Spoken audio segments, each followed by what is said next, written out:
The Black Hand. Rico's deadly opponents and biggest challenge so far. They are the Solis private militia, headed up by the ruthless Gabriella. Let's hop into this spotlight on the Black Hand and explore more about the world's most advanced army. Gabriella. Soldier, protector, leader. Gabriella's ambition, persistence, and deadly talent have all converged to forge the perfect Black Hand operative. You are just like me. The Black Hand is Gabriella's home and her life, and she'll do everything that she can to protect it. Ghost. Meet the Ghost.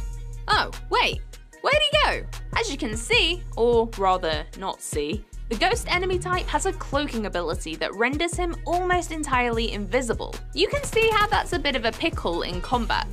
How do you kill him if you can't see him?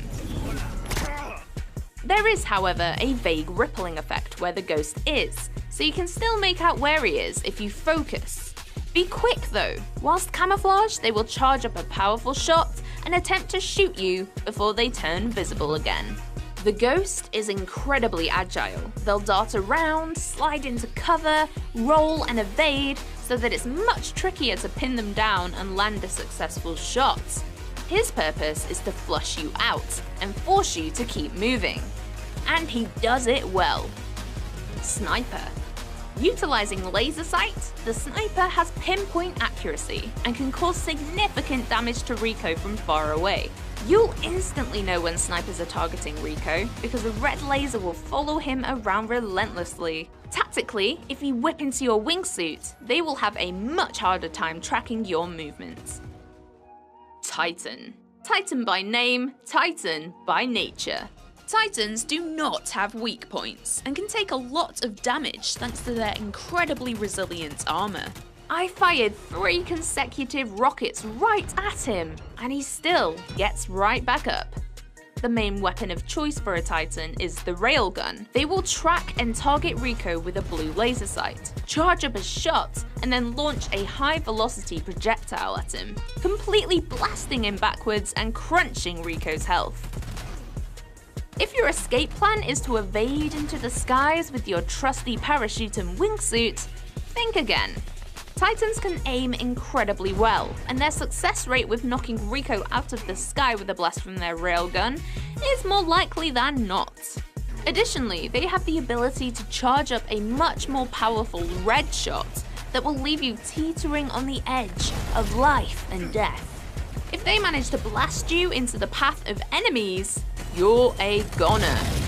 If all that wasn't enough to deal with, when initializing combat, the Titan can also launch a protective drone. Talk about a double threat. Grenadier.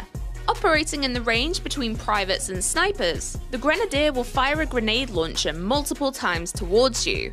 The grenades don't explode upon impact, but have a couple of seconds delay before the blast, allowing for a little bit of time for you to escape before you feel the wrath of the grenades. He's also covered for when you get near him, as he'll switch to a submachine gun for close-range combat. Finally, if and when you do manage to take the Grenadier down, for one last chance at taking you out, they'll drop multiple grenades that explode at once. Even after death, they're still coming for you. Super Elite.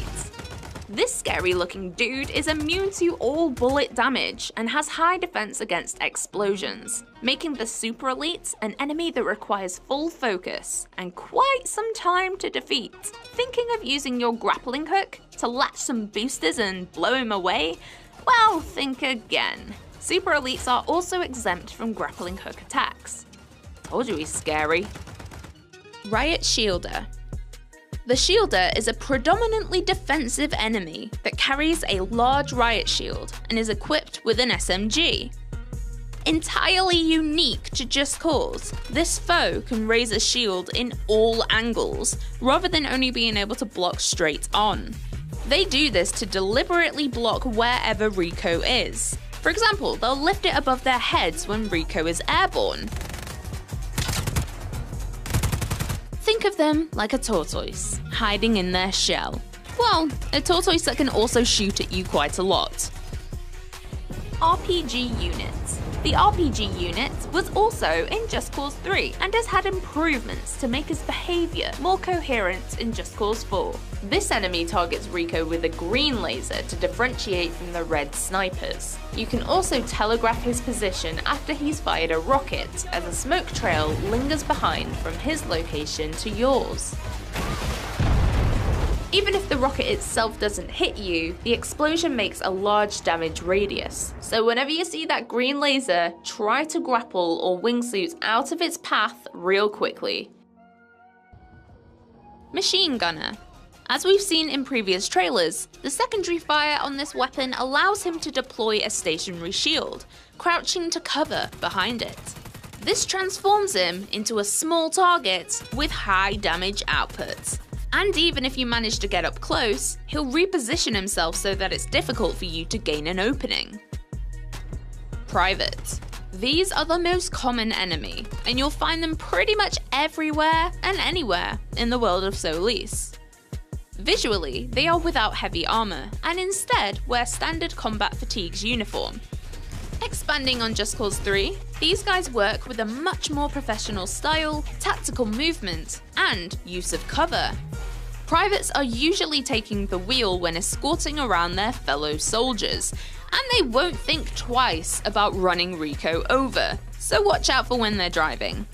Although privates are relatively easy to dispatch of, be careful not to get swarmed by too many. Elite. The privates also have an evolution, the Elite Soldier. Elites will do more damage with better weapons and have higher health due to being kitted out in thick armor. They use a range of weapons and walk around like they own the place. We've seen the Elite Soldier countless times in numerous trailers before, and you'll be sure to see much more of them in the game.